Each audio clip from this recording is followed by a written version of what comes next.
Welcome to another episode of Leadership Unscripted, the podcast where we explore the latest trends and technologies shaping the business landscape.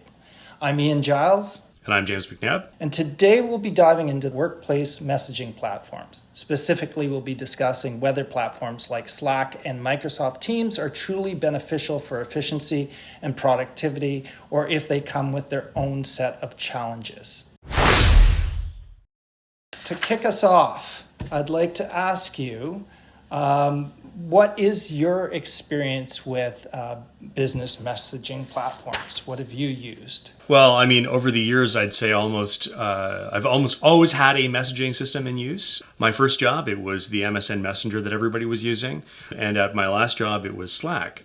And we've had other systems in between, but I would say that Slack's the one I have the most current experience with, and it's probably one of the more predominant systems available today. I admittedly don't have a lot of experience with Slack, but I have used Teams and some of the earlier technology. So I think that we can have a good conversation here because I think that they're very similar in what they do. So the overall arc of what we want to discuss is it beneficial or is it non-beneficial to your business to use it? I'm sure it's not that polarized, but as a starting point, why don't we talk about what is good, in your opinion, about these messaging platforms from your experience? To your point, I do think that there are circumstances in which they're beneficial, and there are circumstances in which they can be very detrimental. And there's trade-offs. So I've had occurrences where there has been the need for a lot of kind of rapid-fire communication between people who are working in remote locations. And I've even found that when we're in the same office, especially if you have a large office, you'll often find that you want to get in touch with somebody quickly. It's not a bad way to do that. You also have a couple of things in there where you can say, I'm busy, I'm not responding, I'll get back to you later. And then Slack, of course, has the ability to integrate both with your email system so that you can pull all of your email into Slack if you want. And you can manage files on that system as well, not just through sending them, but you can also organize them in some kind of a file management fashion. So you have a lot of flexibility with that. But it does come with a bit of a hiccup, which is there's often a lot of messaging and it's interruptive. And that is not conducive to, a lot of kind of individual contributors who have to put their heads down and get a lot of work done. Right. So what would the reasons be, or what would the right business be to get into this type of a platform? So good example for that. I had a editorial team that was responsible for producing content, both for digital release as well as for traditional magazines on behalf of clients. And this is a busy activity. And there are a couple of key individuals. Managing editors are a good example in the non-editorial world. That would be more like a project manager or a coordinator who has to keep track of a lot of different people's activities. And so, while the people they're talking to may only get the odd message, they're always talking to somebody. They're always saying, well, where's this at? Is that ready? Is that ready? What are you waiting on? Are you good to go? And they're playing kind of a traffic controller kind of role. And when you have that, it's really beneficial to be able to just quickly hit them and get a response right back. And we'll get to, I think, the question of culture around this sort of stuff, because that's a big factor. But for those people and people in similar roles, I think it's an extremely helpful resource. Right. And just looking at some information here that Slack put out, they say that it saves users an average of 90 minutes a day using Slack instead of email. In addition, 86% of users report that Slack has improved communication and 88% feel more connected to their teams. These paint a picture of increased efficiency and improved collaboration within organizations. I think that definitely sounds attractive. One of the things that I came upon when I was researching for this show is that the solution is not going to work if your business isn't already functioning in a way that can feed into this to take advantage of it. So you really have to look at your company culture and organization, it was saying, to understand if it's going to work within this. Because if your business is really siloed and people don't really work collaboratively and they hold things very close to them and don't want to share and so on, a tool like this isn't all of a sudden going to solve all of these problems. So what's your opinion on that perspective? I think we have to acknowledge that there are many ways to get in touch with people and to get their attention. So at my most recent role, I was running a fairly large sales team as well as an agency, and we had a lot of different activities in a lot of different places. But some of those people would get a hold of me through Slack, some of them through text messages. I was on a number of Slack groups, and I ended up turning off a lot of those notifications because as much as the content was interesting, it took me out of my flow of work a lot. But what you'd find is somebody would Slack you, and if you don't respond back, they might text you, or they might phone you, or they might send you an email. So you do get this kind of messaging across multiple channels. That can make you feel a little bit overwhelmed, and it can certainly be hard to keep track of all of the different channels that are coming to you. And especially if you're in a leadership position, you've got to be very mindful about where you point your attention. And when you've got 5 or 6 different ways of getting a hold of you, in addition to like walking in and interrupting you in your office or catching you in the hallway, that can become very problematic. Now, I don't think that that's what Slack is concerned with.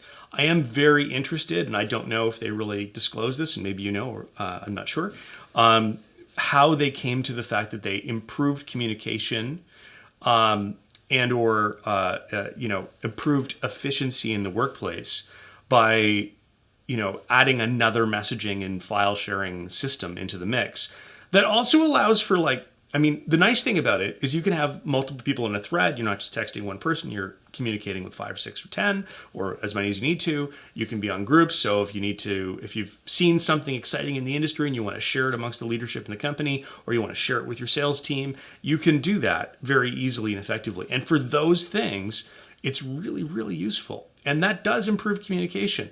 Although I would question, whether or not it's better than just sending them an email in a lot of cases. It has a sense of immediacy because it's a text message type of thing that just pops up and alerts you if it's set up that way to do that. Again, I turned a lot of my stuff off. But yeah, I don't know if we were really lacking in communication. Now, there is a case here, and that is that over the pandemic, most knowledge workers, office workers, whatever you want to call it, professional people ended up working from home. And so there was a bit of a void in the absence of being together in the same physical space. And as we went back to the office, a lot of people are still not back 100% of the time. And some of the frustration around going back to the office has to do with the fact that, so I go to the office and I'm doing video calls with my colleagues and I'm slacking them because they're not in the office. So why did I bother coming to the office? So we've got that kind of issue. You also have the issue of kind of open office versus offices where you sit alone in a room and you can have some peace and quiet and you can focus. So all of those things are part of this communication culture. It's not just the technology you stick in there to say, hey, here's another way to communicate with people and it has these benefits. But I do question the kind of quantification of improving communication and efficiency. And I think that's worth discussing even further. And I know you've got some experience around deep work, and it's something that I've thought about as well in that respect. And I think that we should talk about that as well. Absolutely. One of the things that I find very helpful is the centralization of everything, because I work with multiple teams, multiple vendors, all in real time, and I have a very hard time staying on top of everything and having to go to multiple places to find out where things stand. And by centralizing it into one place, that certainly would be more efficient to be able to just one place to find out all the information you need, that certainly would save me a lot of time.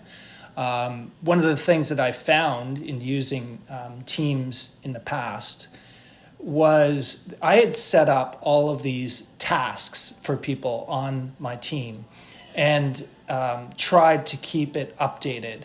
And it was really reliant on people coming in and updating their tasks.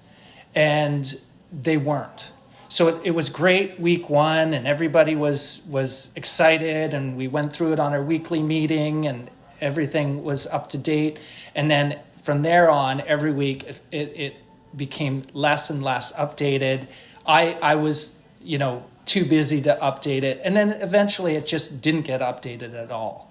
And so it wasn't useful at all at that point because people just weren't using it. When you were using Slack, was it mandated in your organization that people had to use it, and sort of that compliance of using it and using it regularly? So we had been using Slack, and so this was at the Totem, former Totem, which later became Strategic Content Labs.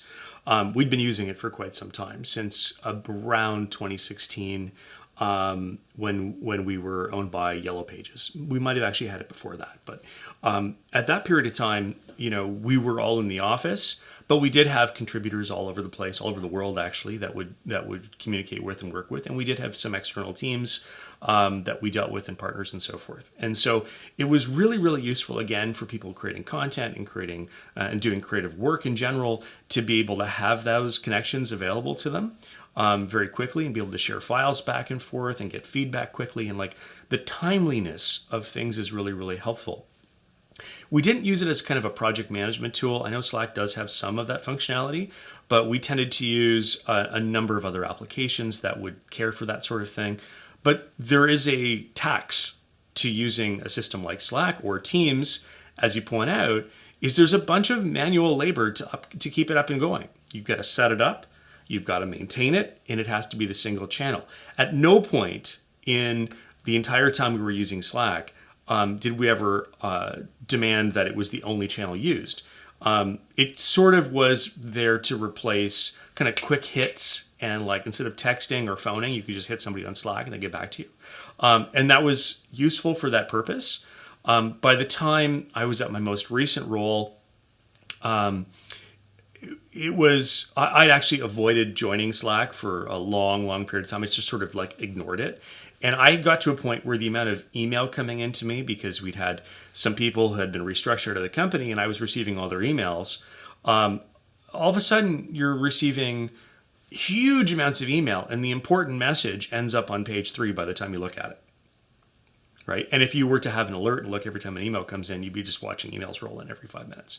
So you have to be really, really conscientious about that. I think it would have been better if we just said like Slack now replaces email for all of your main day-to-day communications, unless it's something exceedingly formal, it's going through Slack. But of course that would have required the whole company to kind of follow that mandate.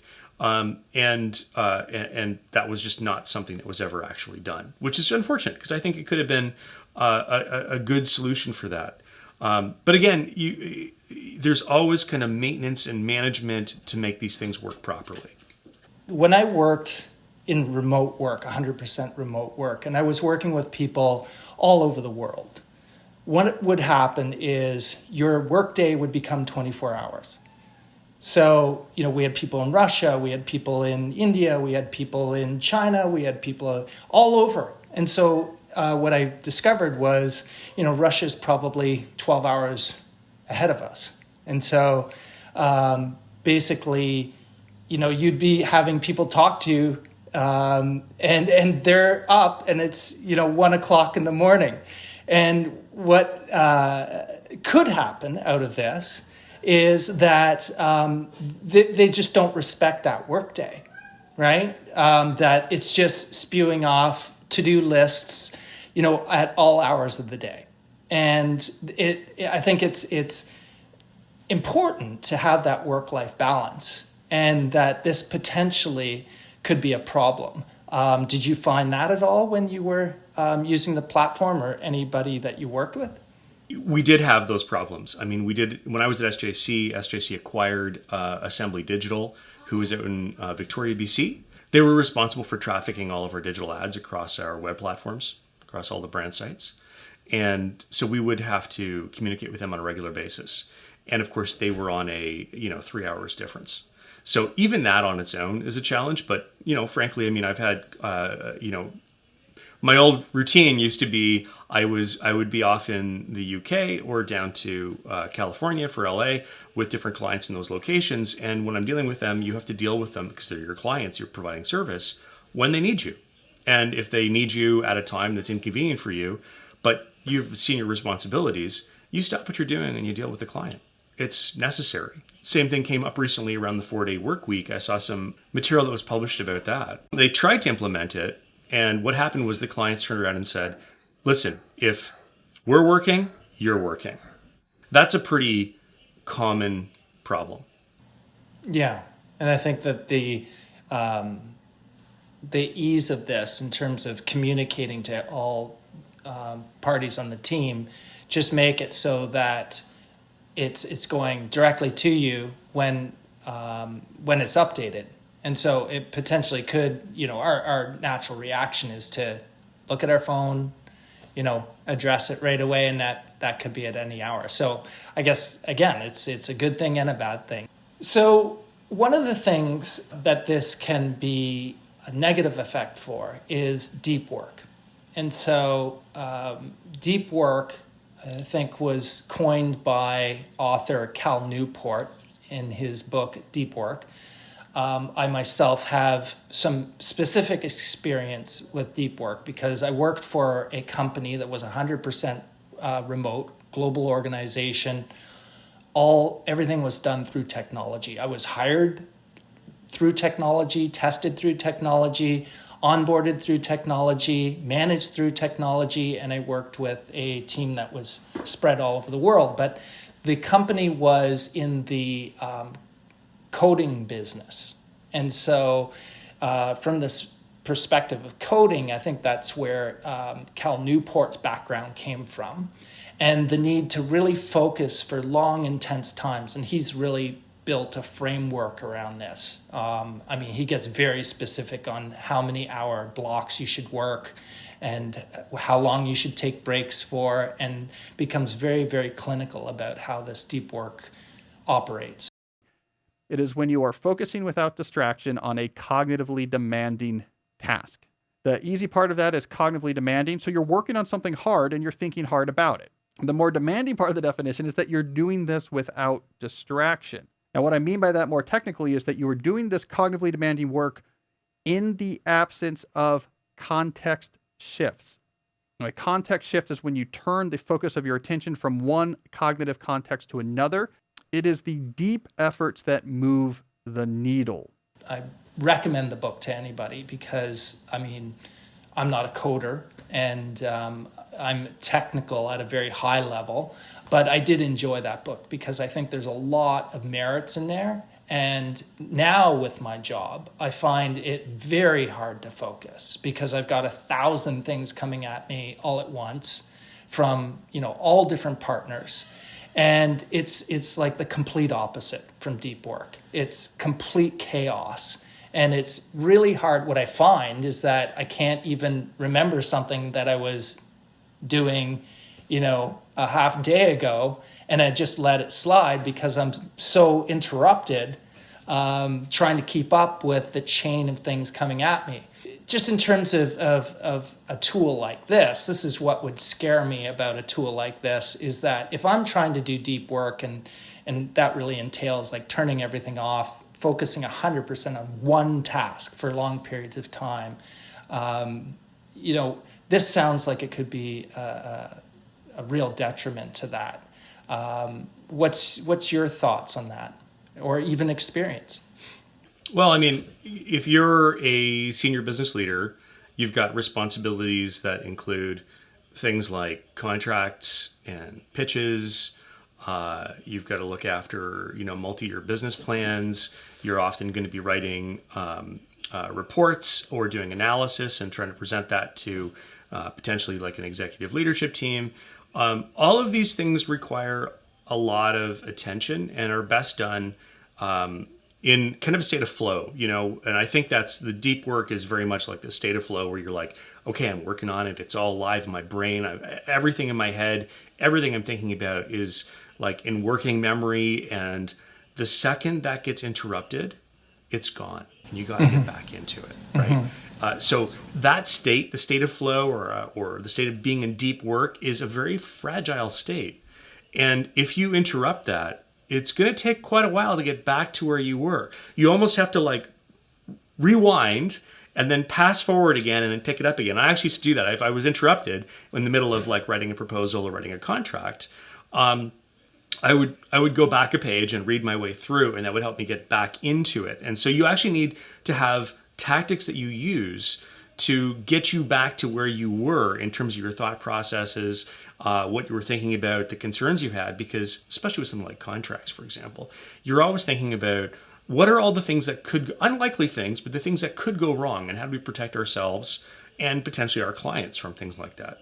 Could be anything from what happens if the business is bought or sold, because that happens, to what happens if there's a breach of contract, to deliveries, specifications, anything that's complex and multifaceted really needs attention.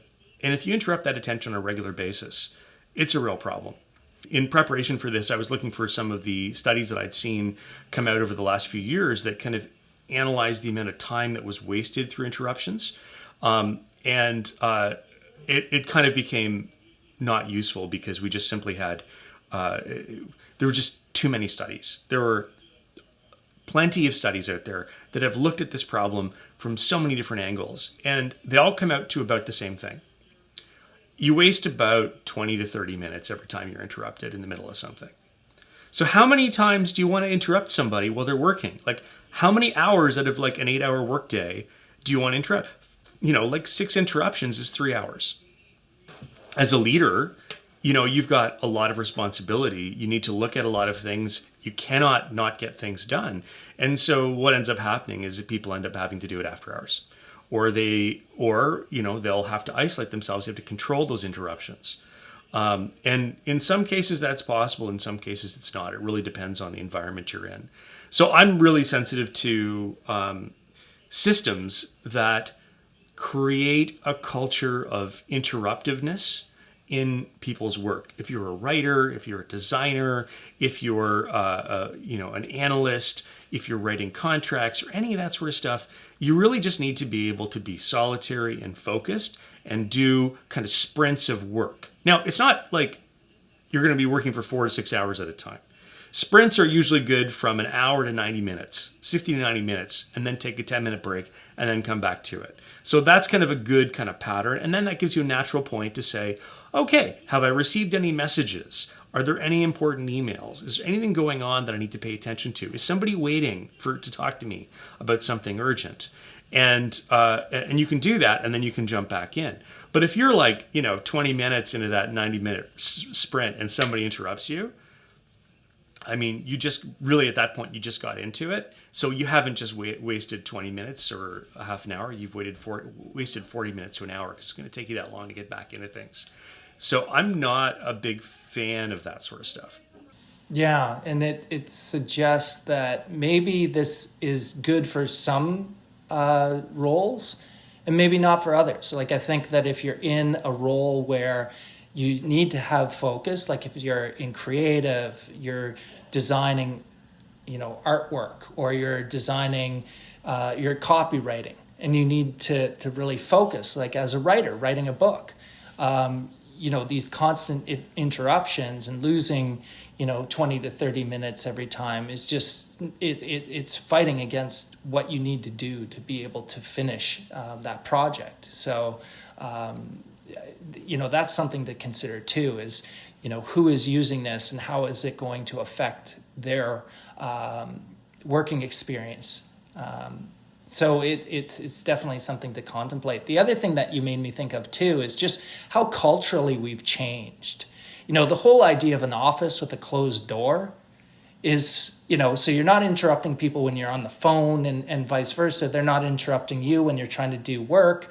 And we really disbanded that idea of offices and closed doors within the last, I'd say, 20 years, maybe even more specifically the last 10 years, to have the big sort of open workspaces. And the whole idea was so that you'd collaborate and talk to people, and it completely culturally changed things. And so I can see where a Slack could come out of that culture, right? Where we've just got rid of all the walls and flattened everything and just have everybody in one big open space, and you can see and hear what everybody is doing.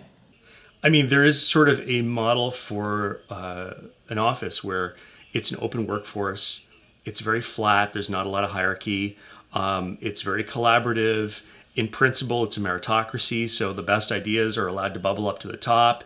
And I think that all sounds really good, but in practice, it's not really what happens. And in fact, even when, and oh my goodness, it's going to evade me as to that first large open office proposal that was done. Even with that, there were quiet areas to work and other areas to collaborate. And like collaboration, like this idea of like removing walls and removing obstacles to improve collaboration, that's not really collaboration. Collaboration needs to be structured, purposeful, and focused.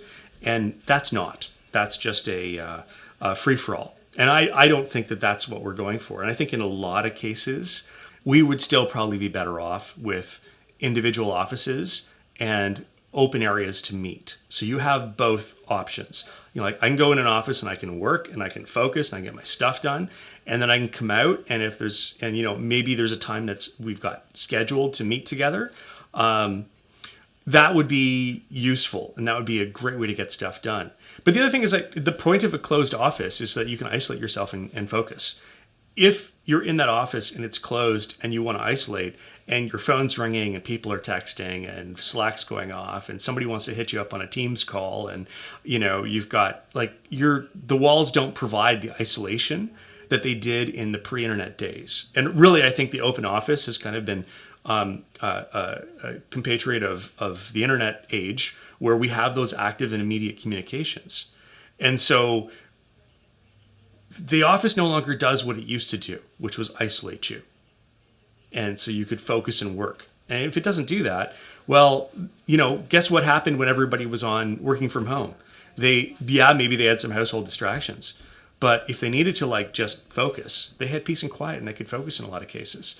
I know for me, I was able to get most of my heavy lifting work done much more efficiently at home, at my desk, rather than being in the office where it's noisy and there's interruptions and all kinds of other stuff. Looking at remote work and how it's changed work behavior, we see that Slack could come out of a culture, an open culture of collaboration. Then you go into COVID, which basically isolates everybody, puts everybody online.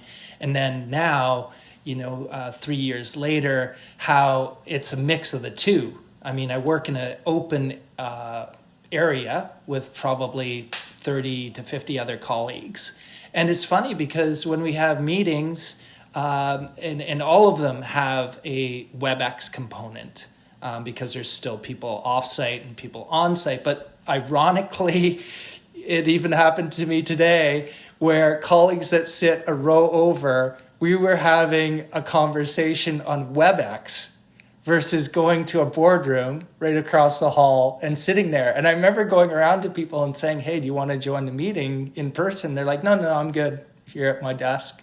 They want to cling to those behaviors that from, working alone at home when they're in the office. I had this many times where I'd have a team meeting. The sales team would meet. It's like 14 to 16 people, depending on who else is coming. And there would always be like 4 or 5 people that would sit at a desk outside of the meeting room. We had like line of sight to them, but they weren't comfortable or they just found it easier or better to participate from a video. It's just built into us now to do everything online. And, it'll be interesting. I don't think that's going to go away. I think that we've culturally changed because of COVID, and where we go from here is new territory, I think, because it's hard to get people to come back into the office. We're still, distributed. So interesting things to come.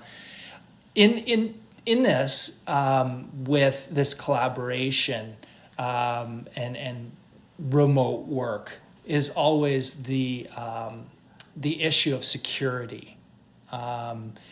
How did you feel about the security of using a system like Slack with a distributed workforce? Did that ever come up? Was that ever something in a contract that you had to deal with or think about as a manager? It wasn't something I never really had to deal with it. But the one thing that I did find that I think people have to be more thoughtful about is it's still a professional communication system.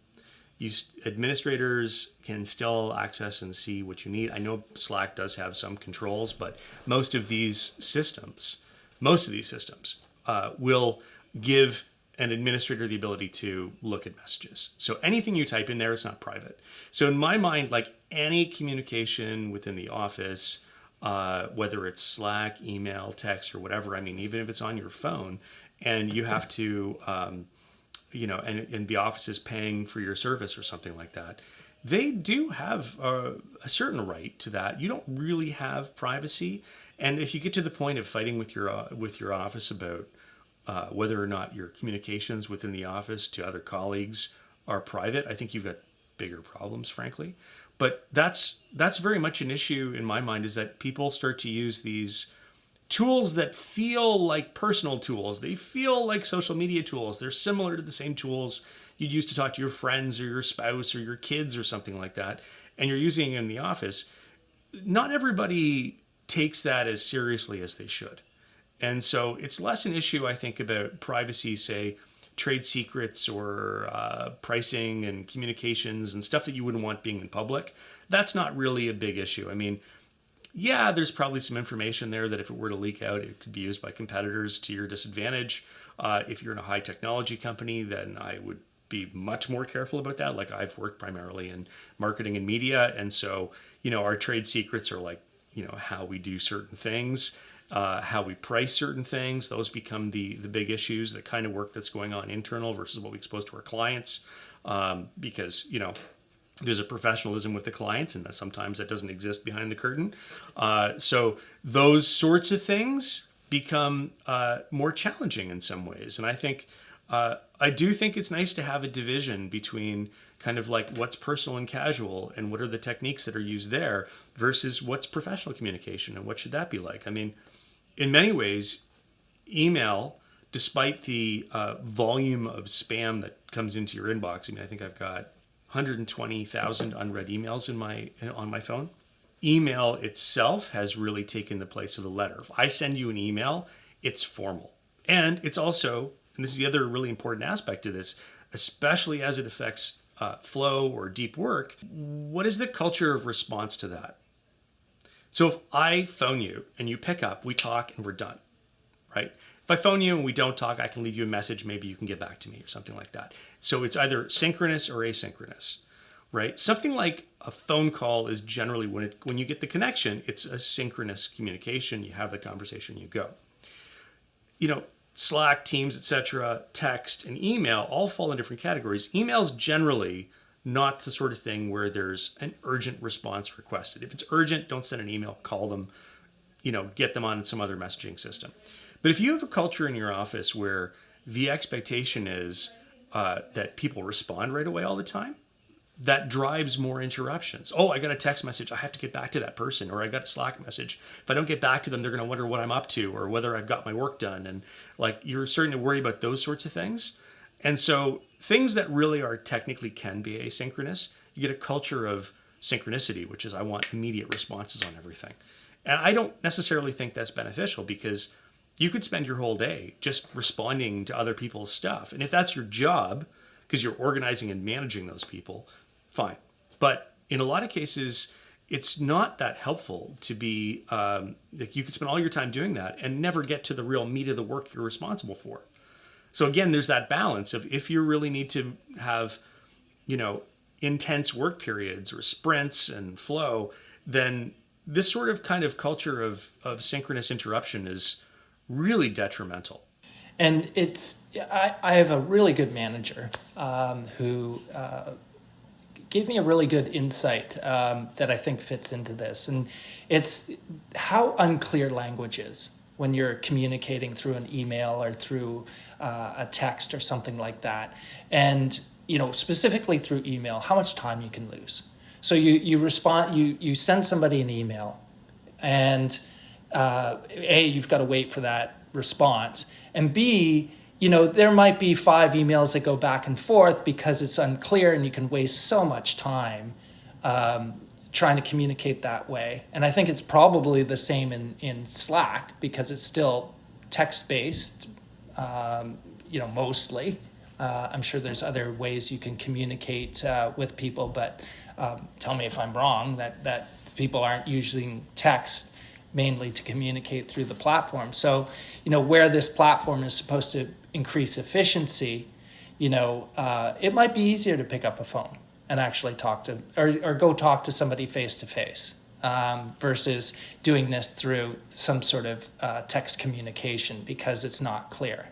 I often think about this when it comes to like air traffic control, because they do a lot of communication through scratchy radio, and it works really, really well.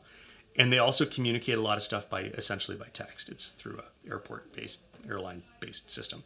But it's easy to misinterpret text communications unless there are some technical aspects to it. So if you have to communicate say a password or a code or something, that's great for text. Here's the password, right? You're not going to mess that up. But if we have to have a conversation about something, and let's say that you aren't that close, you don't work closely together very often, and so your culture may not be aligned, you're maybe thinking about different things, you have a different set of responsibilities, there's often some explanation that's required to kind of get on the same page about things. And if you're doing that by text or by email or just literally with some form of text, Slack, what have you, that can be a real problem. And yeah, it's going to be a waste of time. You'd be much better off just getting on a call together and having that conversation. Well, let me just summarize what we've discussed here in the show, and can get any last thoughts that you have. So the benefits that we see with the messaging platform is that it can streamline communication, that it's real-time collaboration, that it can integrate with other business tools, so it can just pull it all into one place.